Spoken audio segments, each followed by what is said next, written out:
Hello बाळको केम छो मजामां। आज આપણે દોલનની અંદર જે સ્પ્રિંગના આવર્તકાળ વિશે વાત કરી ચૂક્યા છીએ, બરોબર। તે સ્પ્રિંગના આવર્તકાળના અમુક બીજા ટોપિક, બરોબર, જેમ કે કોઈ બે પદાર્થ સ્પ્રિંગ છે, એમના છેડે કોઈ બે પદાર્થ રાખેલા હોય તો એમનો આવર્તકાળ, કોઈ દ્રઢ પદાર્થ હોય, બરોબર, એમના આવર્તકાળની વાત, બરોબર। તો આજ થોડી ઘણી એના વિશે વાત કરશું અને ત્યાર પછી લાસ્ટમાં અવમંદિત દોલનો, બરોબર છે, એના વિશે ચર્ચા કરશું।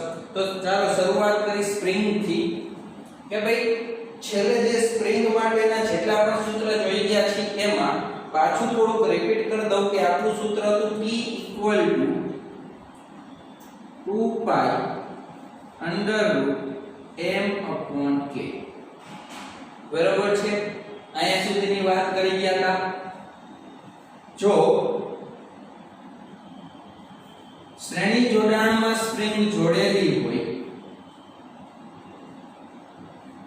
તો એના માટેનું સૂત્ર હતું, જો સ્પ્રિંગ છે એ સમાંતર જોડેલી હોય તો એમના માટેના k નું સૂત્ર હતું, બરોબર। એટલે કે ત્યારે કે ઇફેક્ટિવ લાગતો તો, બરોબર, સમતુલ્ય કે, અથવા તો સ્પ્રિંગ અને પુલીનું કોમ્બિનેશન હોય, સ્પ્રિંગ અને પુલી આ બંનેનું શું હોય, કોમ્બિનેશન હોય, સ્પ્રિંગ અને પુલી બંને કેવી હોય, સાથે હોય, બરોબર। તો ત્યારે k નું મૂલ્ય કઈ રીતના મેળવતા હતા, તો કે k ઇફેક્ટિવ = સિગ્મા I = 1 થી n pi² k,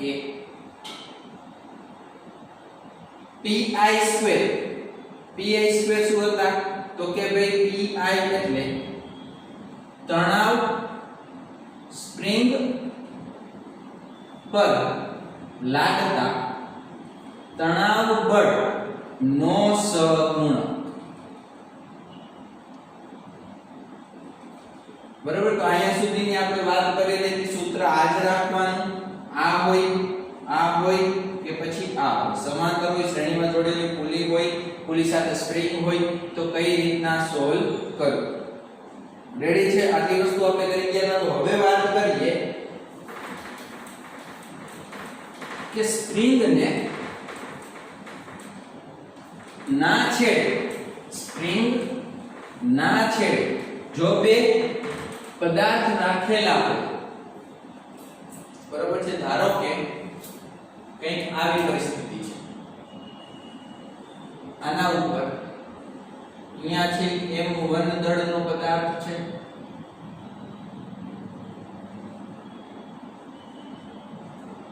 અહીંયા છે m2 દળનો પદાર્થ છે અને m ની વચ્ચે કે અચળાંક વાળી સ્પ્રિંગ જોડેલી છે। તો ભાઈ આના આવર્તકાળનું સૂત્ર શું થશે, તો ભાઈ આના આવર્તકાળનું સૂત્ર છે, યાદ રાખેલું, એક શોર્ટકટ આપું છું, T = 2π √μ/m। ભાઈ μ શું છે, તો કે ભાઈ μ છે એ રેડિયસ દળ છે, રેડિયસ માસ અથવા તો દળ છે કહેવાય, બરાબર। તો એનું મૂલ્ય કેના જેટલું હોય, તો કે ભાઈ μ = m1 * m2/m1 + m2, બરાબર। μ શું છે, તો કે ભાઈ જો કોઈ સ્પ્રિંગના છેડે બે દળ હોય અને બે દળ, એકનું દળ m1 એકનું m2, તો આવર્તકાળનું સૂત્ર T = 2π √μ/m, એટલે કે m1 * m2/m1 + m2 અહીંયા રાખી દેજો, એટલે જે આવી જવાબ। તો મેં તમને આના ઉપરથી એક પ્રશ્ન આપેલો હતો કે ભાઈ અહીંયા જે બ્લોક છે એનું દળ છે m, અહીંયા કોઈ એક બીજો બ્લોક છે એમનું દળ પણ m, વચ્ચે એક સ્પ્રિંગ રાખેલી છે, ધારો કે એમનો સ્પ્રિંગ અચળાંક છે k। તો ભાઈ શું કરવાનું, તો કે ભાઈ સૂત્ર આ રહ્યું। સૌથી પહેલા શું કરો, તો કે ભાઈ μ શોધી લ્યો। μ એટલે શું છે, તો કે ભાઈ m1 * m2/m1 plus m2 m1 into m2 બે m છે તો m નો સ્ક્વેર ના છે તો m1 plus m2 એટલે m plus m એટલે 2m તો આન્સર શું થઈ જશે m/2 બરોબર મૂકી દો t = 2 પાઈ અંડર રૂટ m/2 અને સ્પ્રિંગ નો અચળાંક કેટલો છે k તો આ થઈ ગયો આન્સર બસ આવા પ્રશ્નના સોલ્યુશન બીજી રીતે પણ થઈ શકે કઈ રીતના થઈ શકે જો ઘણી રેફરન્સ બુકમાં આ રીતના પણ સોલ્યુશન આપેલું હોય કે ભાઈ આ m દળનો પદાર્થ છે સ્પ્રિંગ જોડેલી છે આ બીજો m દળનો પદાર્થ સ્પ્રિંગ અચળાંક k ભાઈ આ બાજુ ધારો કે v વેગથી ગતિ કરે છે આ પણ v વેગથી ગતિ કરે છે બેયના વેગ સરખા બેયનું દળ સરખું બરાબર ધારો કે આ પદાર્થે x જેટલું સ્થાનાંતર કર્યું કેના જેટલું x જેટલું પદાર્થે કેટલું x જેટલું સ્થાનાંતર તો ભાઈ આની કરતા પણ બ્લોકે ધારો કે એને પણ x જેટલું સ્થાનાંતર કર્યું કેના જેટલું x જેટલું સ્થાનાંતર તો સ્પ્રિંગ છે એ કેટલી ખુલ્લી હશે તો કે ભાઈ 2x જેટલી સ્પ્રિંગ કેટલી ખુલી ગઈ હશે આની પર પણ x જેટલી આ બાજુ પણ x જેટલી તો ટોટલ સ્પ્રિંગ કેટલી ખુલી હશે તો કે ભાઈ 2x સ્પ્રિંગ કેટલી ખુલી હશે 2x જેટલી અથવા તો હું એમ પણ કહી શકું કે આ બ્લોક આ બાજુ ગતિ કરશે તો આમાં ઉદ્ભવતું પુનઃસ્થાપક ટોટ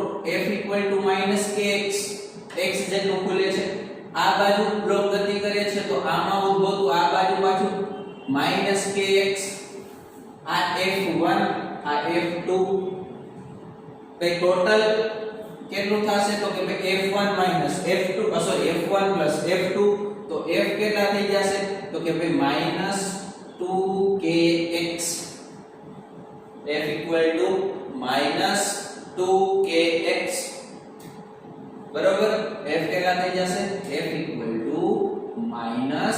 -2kx આયા સુધી કમ્પ્લીટ હવે જો આ સ્પ્રિંગ છે એ 2x જેટલી ખુલી ક્યાંથી ખબર પડી તો કે ભાઈ 2x અને આ k છે સ્પ્રિંગનો અચળાંક k છે એટલે કેટલી ખુલી હશે 2x જેટલી તો શું કરવાનું છે કાઈ નહીં સ્થિતિ ઊર્જા આખા તંત્રની સ્થિતિ ઊર્જા અને બંને બ્લોકના હિસાબે ગતિ ઊર્જા જે છે એ બંનેનો સરવાળો શું હોય અચળ આપણે શું કહે છે કે ભાઈ ગતિ ઊર્જા અને સ્થિતિ ઊર્જા આ બંનેનો સરવાળો અચળ હોય શું કામ તો કે ભાઈ શીખી ગયા કે ભાઈ આ બંનેનો સરવાળો કરો તો તે શું મળતી હતી કુલ ઊર્જા અને કુલ ઊર્જા છે કેવી હોય અચળ હોય એટલે ડાયરેક્ટ કુલ ઊર્જાની જગ્યાએ શું લખી નાખ્યું અચળ તો ગતિ ઊર્જા બંને પદાર્થના હિસાબે કેટલી હશે 12mv²+12mv² અને સ્થિતિ ઊર્જા શું થઈ જશે તો કે 12k2x² x ની જગ્યાએ કેટલી સ્પ્રિંગ ખુલી 2x તો 2x² = અચળ હવે શું કરો તો કે ભાઈ હવે બંને બાજુ છે વિકલન કરી નાખો સમયની સાથે બંને બાજુ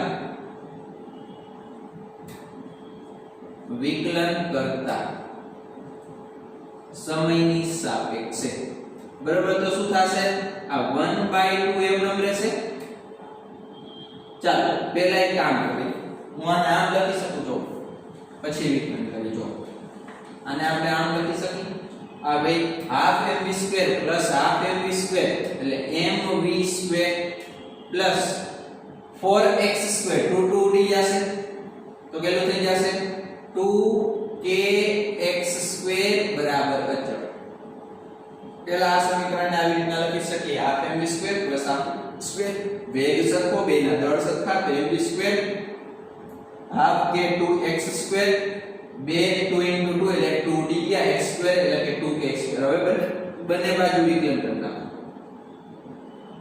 બંને બાજુ વિકલન કરતા શું કરો બંને બાજુ વિકલન કરી નાખો બંને બાજુ વિકલન કરશો તો શું થશે તો કે ભાઈ આ m અચળ 2 આગળ આવી જશે 2v શું થઈ જશે 2 આગળ આવી જશે અને કોની સાપેક્ષે કરો છો સમયની સાપેક્ષે તો dv/dt પ્લસ 2 આગળ આવી જશે તો 4k x એમનો k અચળ છે તેનું કંઈ કરવાનું નથી 2 આગળ આવી જશે 4k into x અને k ની સાપેક્ષે કરો સમય તો dx/dt equal to અચળનું શું થઈ જાય 0 dv/dt એટલે શું થાય પ્રવેગ તો m2v dv/dt ની જગ્યાએ a plus 4kx dx/dt એટલે શું થાય વેગ તેની જગ્યાએ v equal to 0 બંને બાજુથી વેગ ઉડી જાય જો અહીંયાથી v ને કોમન કાઢો 0 ના છેદમાં જવા દો તો શું વધશે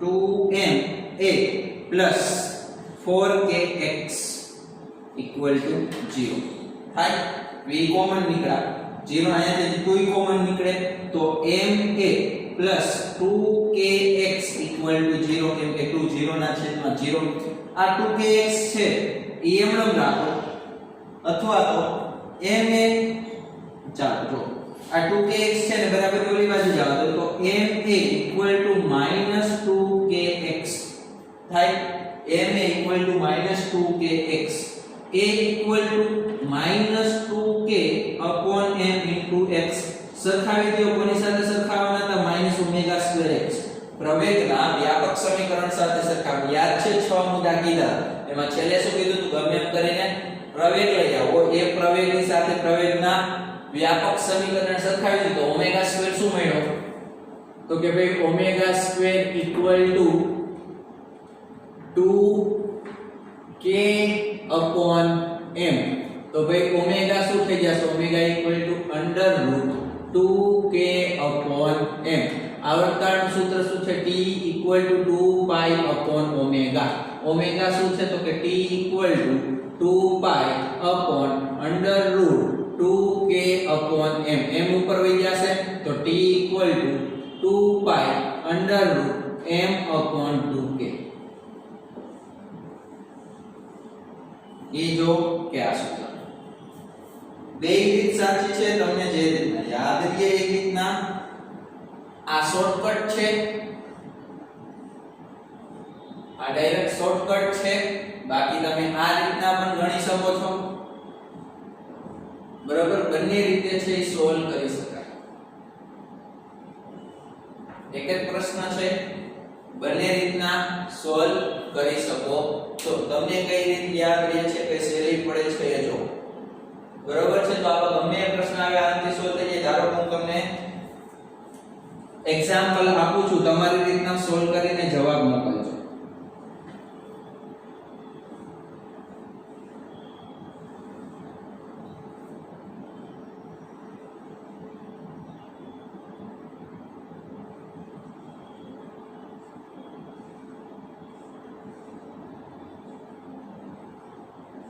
તમારી રીતના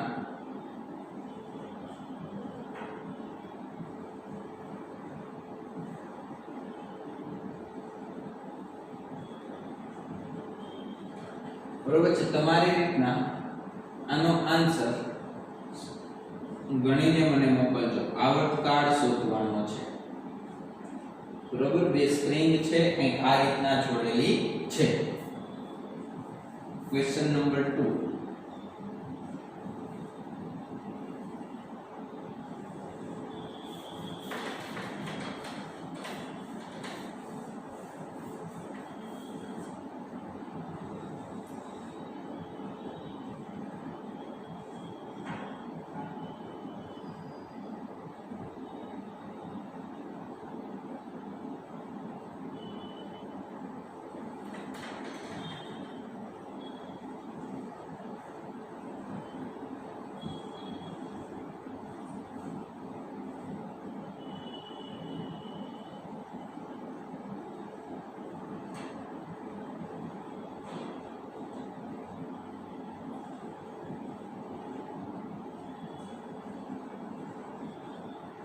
બ્લોક A બ્લોક B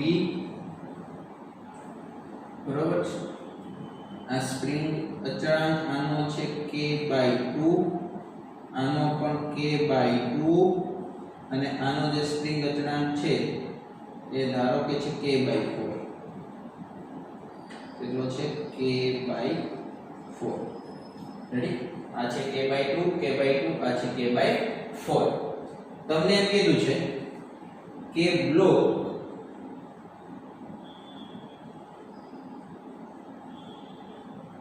એનું દળ બ્લોક બી ના દળ કરતા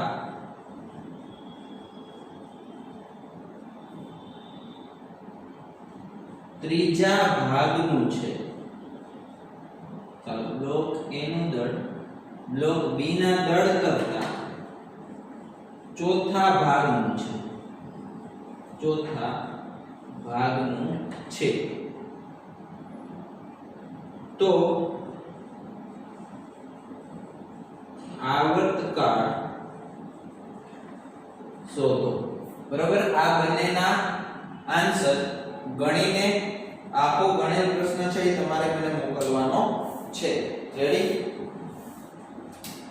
ચાલો કમ્પ્લીટ ગમે એવો પદાર્થ ગમે એવી સિસ્ટમ આપે સ્પ્રિંગ ગમે એવી જોડેલી હોય બરોબર છે સોલ્વ કરતા આવડવું જોઈએ કા આ રીતે કરો કા પછી આ રીતે કરો બને તો આ રીતે યાદ રાખો શોર્ટકટ છે બરોબર ડાયરેક્ટ = 2π/μ/m કરવાના છે પણ અહીંયા સ્પ્રિંગ એક જ હતી અહીંયા શ્રેણીમાં છે અહીંયા સમાંતર શ્રેણી કઈ રીતના છે તમારી રીતના જોઈ લેજો સોલ્વ કરતા આવડવું જોઈએ હવે જો ઘણા પ્રશ્ન આવા આપેલા હશે ઘણી જગ્યાએ તમને ક્વેશ્ચન છે ને આવા પણ જોવા જશે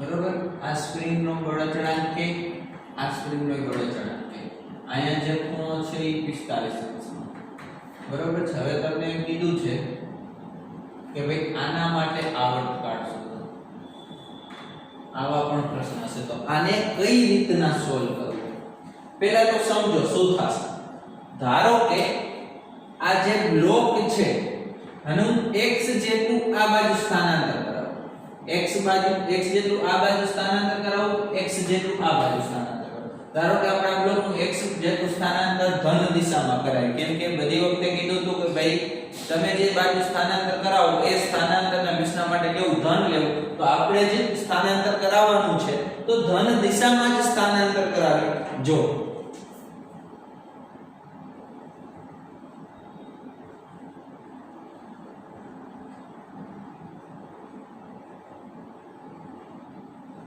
બ્લોકનું x જેટલું સ્થાનાંતર કરે શું કહે x જેટલું સ્થાનાંતર કર્યું અહીંયાથી x જેટલું સ્થાનાંતર રેડી બ્લોકનું શું કહે x જેટલું સ્થાનાંતર કર્યું તો આ સ્પ્રિંગ છે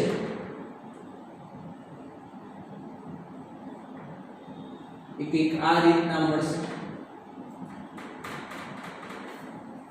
હવે ખાસ જોવાનું શું છે કે ભાઈ જો આ સ્પ્રિંગ છે x જેટલું સ્થાનાંતર કરે આ સ્પ્રિંગ છે x જેટલું સ્થાનાંતર કરે તો આ જે સ્પ્રિંગ છે એમનું સ્થાનાંતર કેટલું થયું હશે અને ખાસ યાદ રાખવાનું કે આવા પ્રશ્નની અંદર જે બ્લોક નું સ્થાનાંતર થયા પછી જે પુનઃસ્થાપક બળ ઉદ્ભવે એ પુનઃસ્થાપક બળ એક જ દિશાના હોવા જોઈએ સ્પ્રિંગમાં એક જ દિશા ધારો કે આ અહીંયા x જેટલું સ્થાનાંતર કરશું તો આમાં જે પુનઃસ્થાપક બળ ઉદ્ભવશે કેટલું હશે F - kx જેટલું.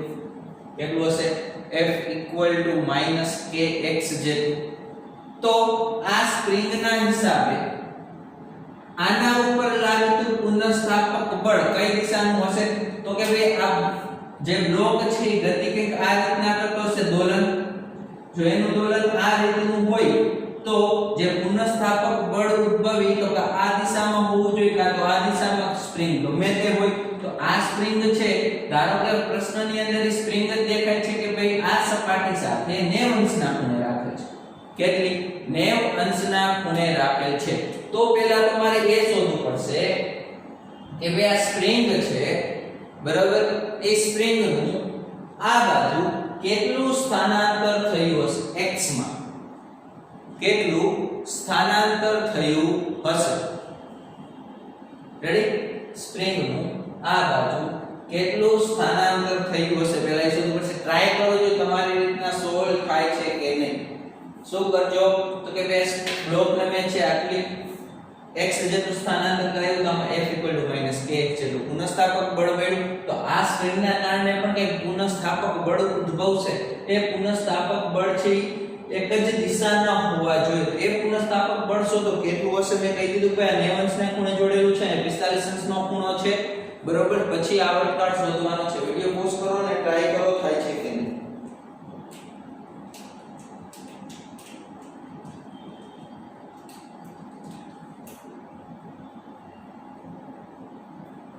ચાલો હું કરું. જો આ F - kx છે. હવે અહીંયા ખબર પડી કે આ સ્પ્રિંગ નું સ્થાનાંતર x જેટલું છે, પણ આ સ્પ્રિંગ નું સ્થાનાંતર કેટલું થયું હશે ખબર નથી. કેમ કે એનું સ્થાનાંતર આપણે એ જ દિશાનું લેવાનું છે. તો એ સ્પ્રિંગ એ સ્થાનાંતર કેટલું થયું હશે એ જોવું પડશે. એ સ્પ્રિંગ નું સ્થાનાંતર કેટલું થયું હશે એ જોવું પડશે. સ્થાનાંતર મળે તો મને ખબર પડશે કે આ સ્પ્રિંગ ની અંદર પુનઃસ્થાપક બળ કેટલું ઉદ્ભવ્યું છે. તો મને ખબર પડશે કે આ સ્પ્રિંગ ની અંદર પુનઃસ્થાપક બળ કેટલું ઉદ્ભવ્યું છે.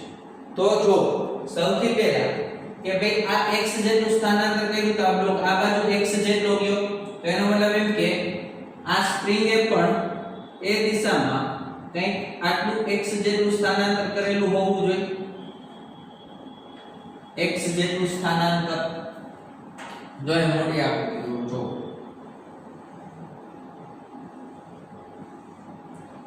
આ ત્રિકોણ બરોબર છે. આ સ્પ્રિંગ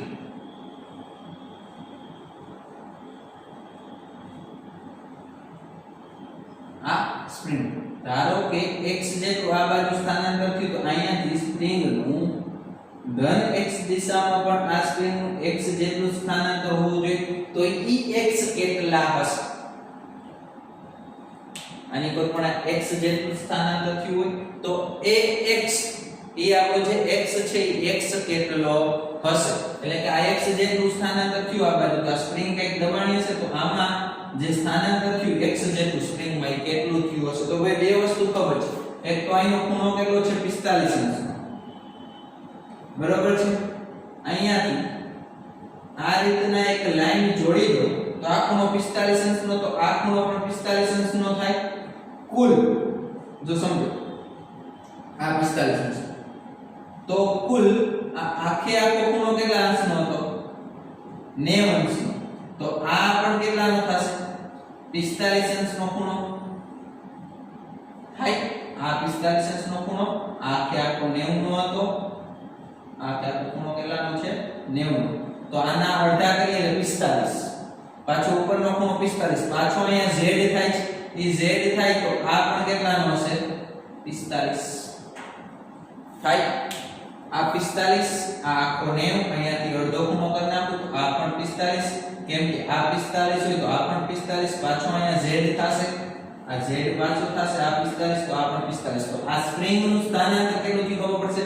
આ x જેટલું થયું તો આ બાજુ x જેટલું થયું હોય આ પણ x જેટલું જ હશે. એ x જેટલું હોય તો આ સ્પ્રિંગ કેટલી દબાણી એ જોવાનું છે. એનું અંતર કેટલું? તો હવે સિમ્પલ છે સાવ કે ભાઈ આ સ્પ્રિંગ જોતી હોય તો આ પાછો કાટકોણ ત્રિકોણનો આ 90 અંશનો ખૂણો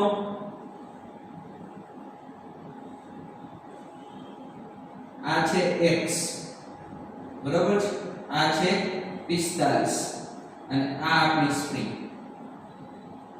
બરાબર. આપણે આ ભાગ શોધવો છે, આપણે આ બાજુ શોધવી છે. તો શું લગાડશું? cos 45 equal to x upon, ધારો કે નામ આપી દે a b c, તો શું થઈ જશે? Sorry, cos 45 equal to ab upon x. cos θ બરાબર પાસેની બાજુ છેદમાં કર્ણ, તો પાસેની બાજુ ab ના છેદમાં કર્ણ એટલે x. તો ab equal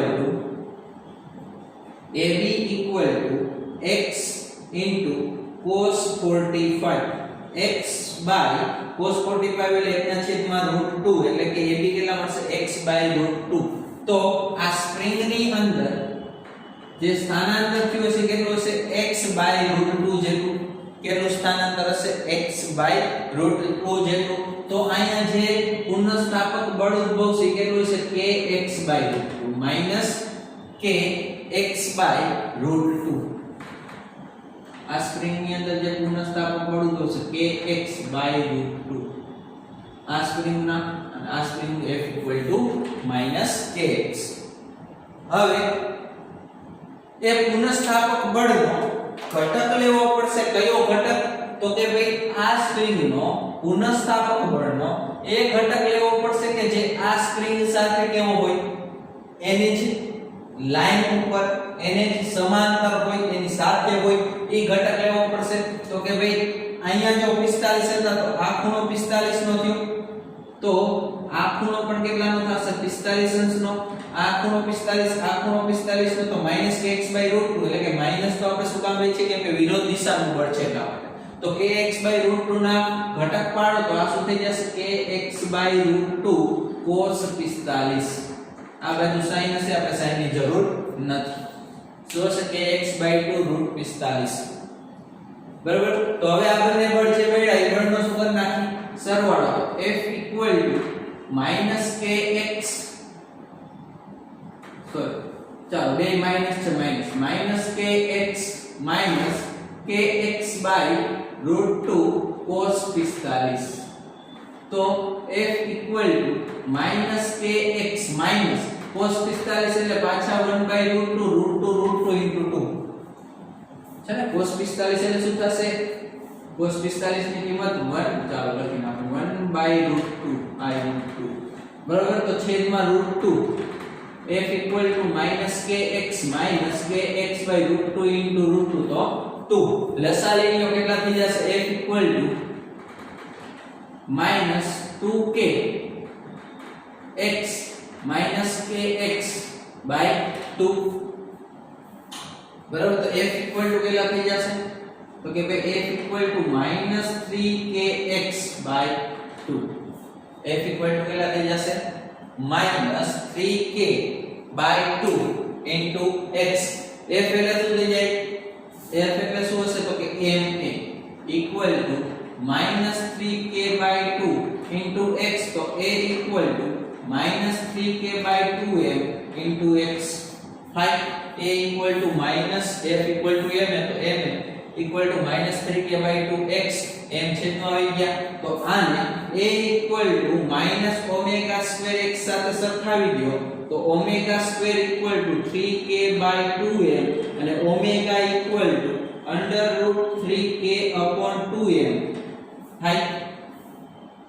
રેડી?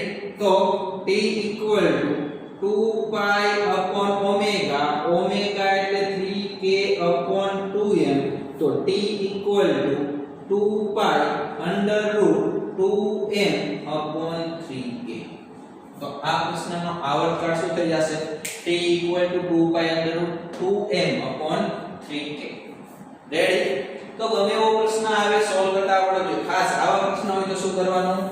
જે સ્પ્રિંગ સમાંતરમાં જોડેલી છે ધન x અથવા તો y x, ધન x અથવા તો -x ની વાત કરો એમાં, બરાબર, અથવા તો ધન y -y.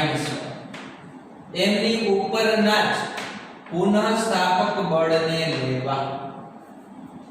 પુનઃસ્થાપક બળ અહીંયા શું થતું હતું -kx/√2 પણ મેં કહ્યું દીધું તો કે ભાઈ ધન x અને -x માં દોલન કરાવો છો બરાબર. ધન x માં દોલન કરાવ્યું તો આ સ્પ્રિંગ નું ઉદ્ભવતું પુનઃસ્થાપક બળ એ કઈ દિશાનું હોવું જોઈએ તો કે ભાઈ આ x દિશાનું જ હોવું જોઈએ. જ્યારે આ સ્પ્રિંગ છે 45 અને 90 ના ખૂણે આ બ્લોક સાથે જોડેલી હતી. રેડી? તો ખાસ યાદ રાખજો ને x કઈ રીતના સ્પ્રિંગ કેટલી દબાણી હશે કઈ રીતના સોલ્વ કરવું સમજી ગયા બરાબર છે. તો આવા પ્રશ્ન આવે તો સોલ્વ કરતા આવડવા જોઈએ. ચાલો જોઈ લ્યો કમ્પ્લીટ.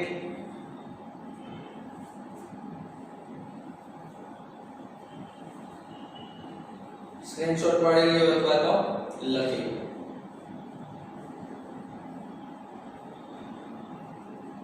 ચાલો તો આને જવા દઉં છું.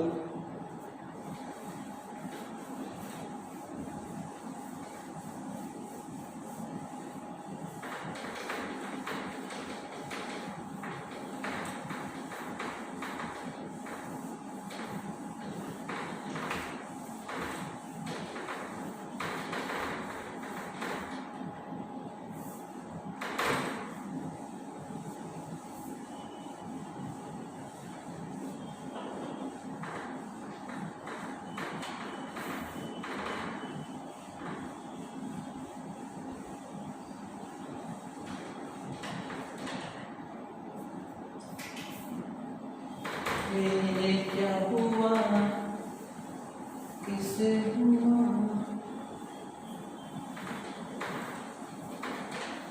બોર્ડની હાલત ખરાબ થઈ ગઈ છે એ ક્યા હુઆ કિસે હુઆ. ચાલો ત્યાર પછી સ્પ્રિંગની વાત થઈ ગઈ લોલકની વાત થઈ ગઈ. હવે જે વાત કરવાની છે આવર્તકાળ માટે દ્રઢ પદાર્થની. કોઈ દ્રઢ પદાર્થ માટે આવર્તકાળ કઈ રીતના શોધવો. દ્રઢ પદાર્થ ના આવર્તકાળ ને કઈ રીતના શોધવો. જો ધારો કે આપણી પાસે કંઈક આવો દ્રઢ પદાર્થ છે.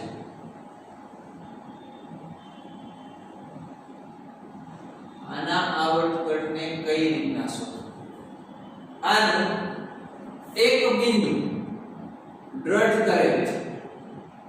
આ બિંદુ છે ને શું કરે દ્રઢ કરી દે. તો આ બિંદુમાંથી નીકળતી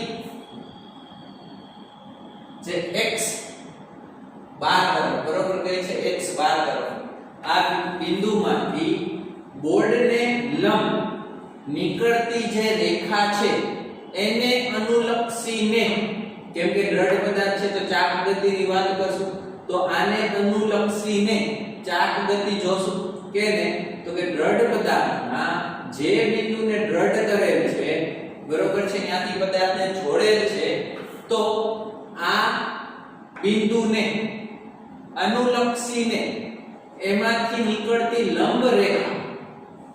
લંબ રેખાને અનુલક્ષીને શું શોધશું જડત્વની ચાપ માત્રા. બરોબર છે. તો ચાલો લંબ છે તો એને કંઈક આ રીતના દોરી નાખ. લંબ બહાર નીકળતી બરાબર છે. હવે શું કરો તો કે ભાઈ આને તમે સૂક્ષ્મ થીટા જેટલું સ્થાનાંતર. ચાલો એ પહેલા તો આ પદાર્થ છે તો આનું દ્રવ્યમાન કેન્દ્ર ધારો કે અહીંયા છે. આ દ્રઢ પદાર્થનું દ્રવ્યમાન કેન્દ્ર છે એ ધારી લો અહીંયા છે. દ્રવ્યમાન કેન્દ્ર બરાબર સેન્ટર ઓફ માસ. અને ઘણી વખત એમ કહેશે કે સેન્ટર ઓફ ગ્રેવિટી બરાબર બધું એક જ છે. સેન્ટર ઓફ માસ કે સેન્ટર ઓફ ગ્રેવિટી કે બધું એક જ છે. અને આ જે અંતર છે એ ધારી લે કે d છે. ક્યાંથી દ્રઢ બિંદુથી દ્રવ્યમાન કેન્દ્ર સુધીનું અંતરની ખાસ યાદ રાખો. દ્રઢ બિંદુથી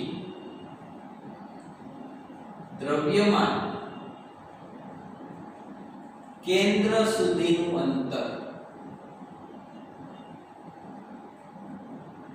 અંતર શું લીધું આપણે d. હવે શું કરી, ધારો કે આને થીટા જેટલું સૂક્ષ્મ સ્થાનાંતર આપી દે. શું કરી, થીટા જેટલું સૂક્ષ્મ સ્થાનાંતર આપી દે. ધારો કે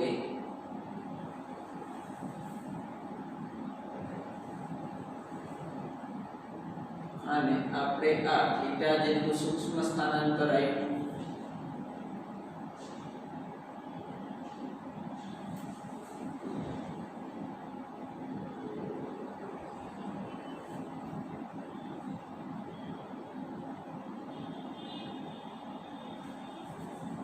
क्यों नहीं हो रहा? ધારો કે શું કર્યું, થીટા જેટલું સૂક્ષ્મ સ્થાનાંતર આપ્યું.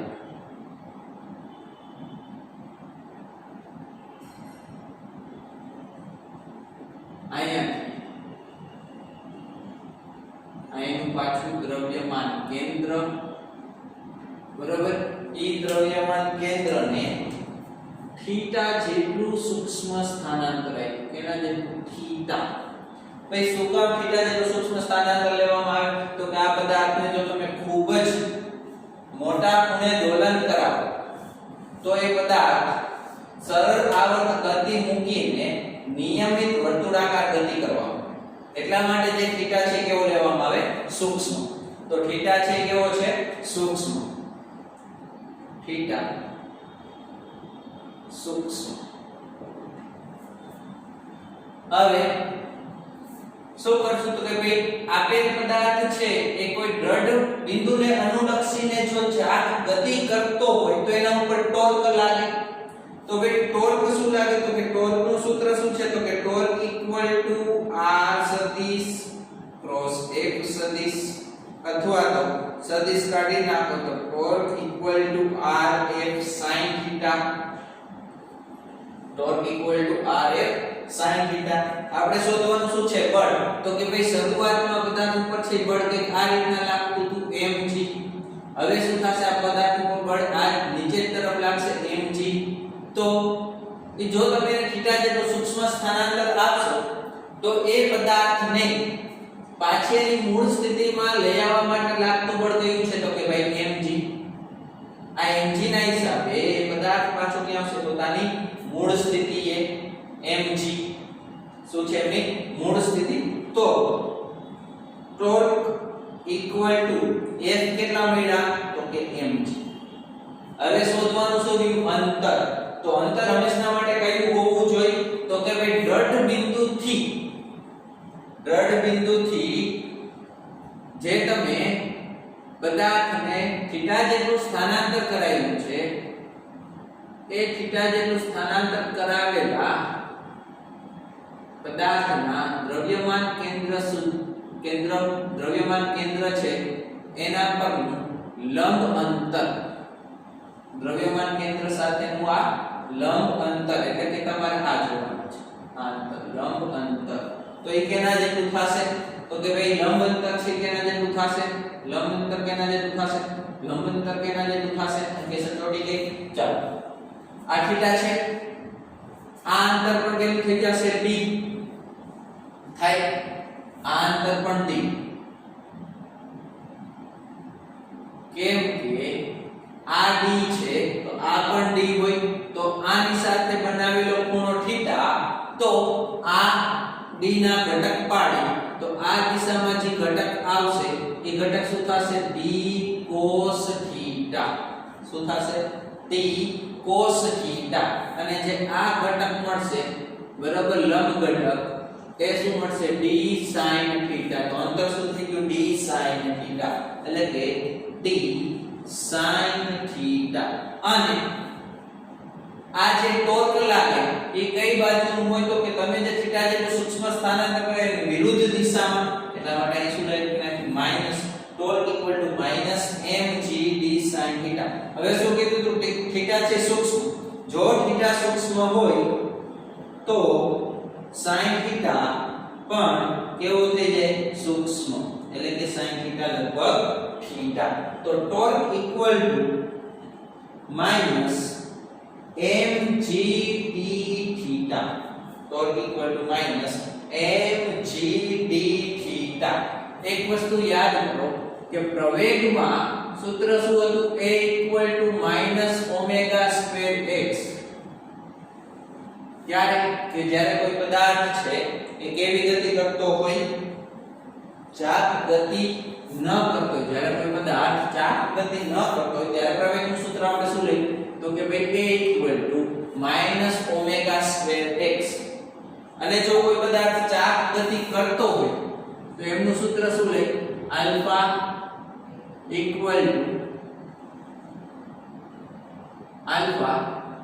ઇક્વલ ટુ થીટા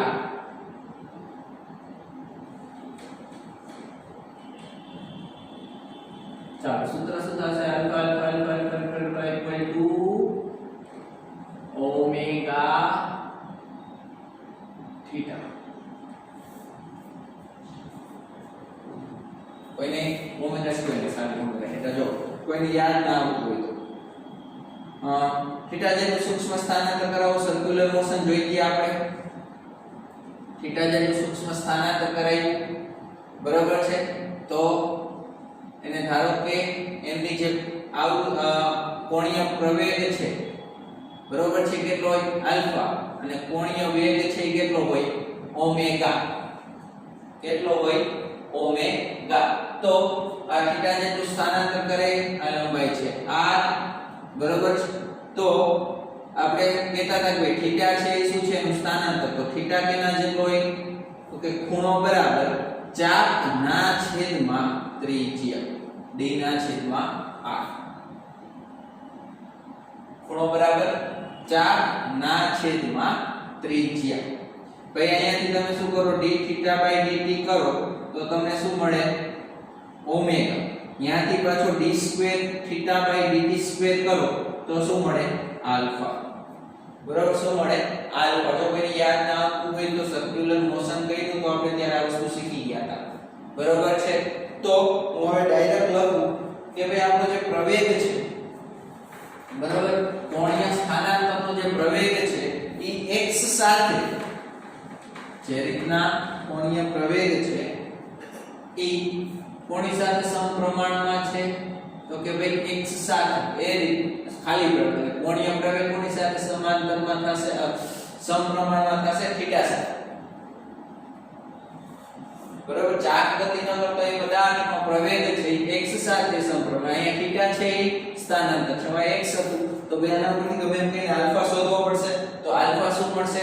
તો કે ભાઈ આલ્ફા ઇક્વલ ટુ બરાબર છે. સૂત્ર યાદ આવજો. Alpha equal two omega square theta.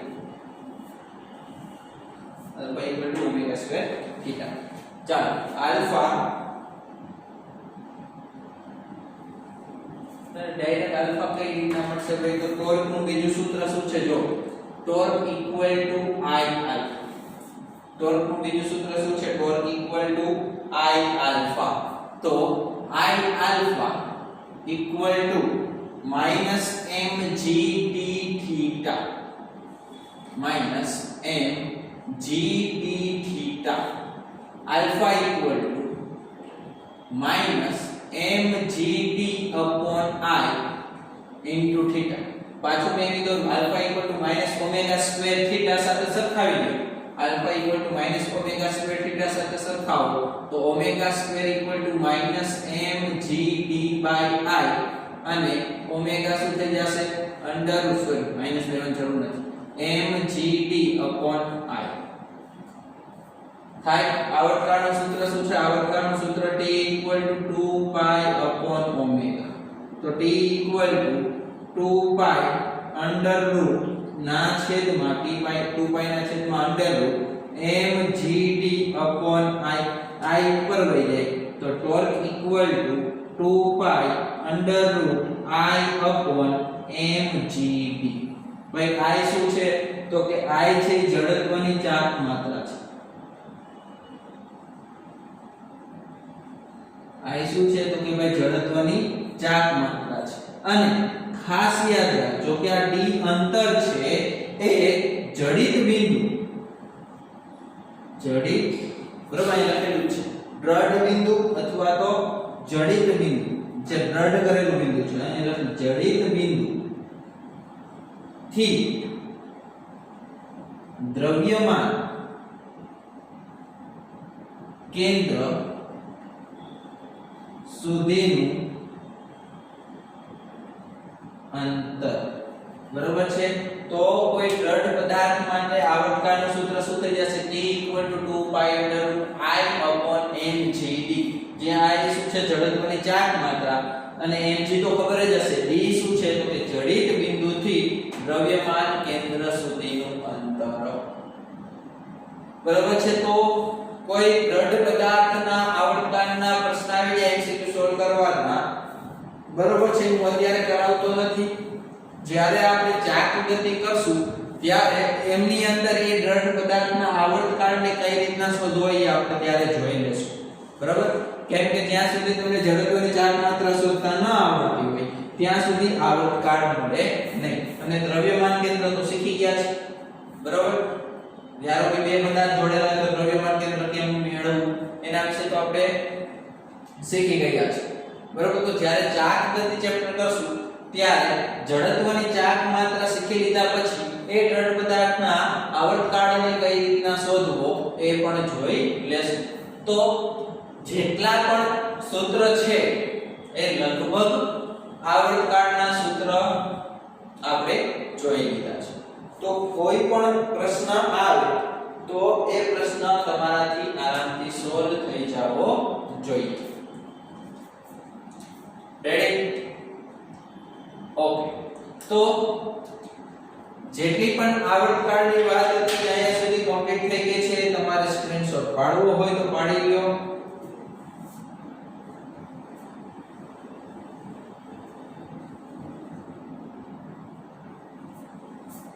Okay ચાલો કમ્પ્લીટ તો આ લેક્ચર છે બાળકો હું અહીંયા સુધી રાખું છું વાંચતા રહ્યો મહેનત કરતા રહ્યો ઓલ ધ બેસ્ટ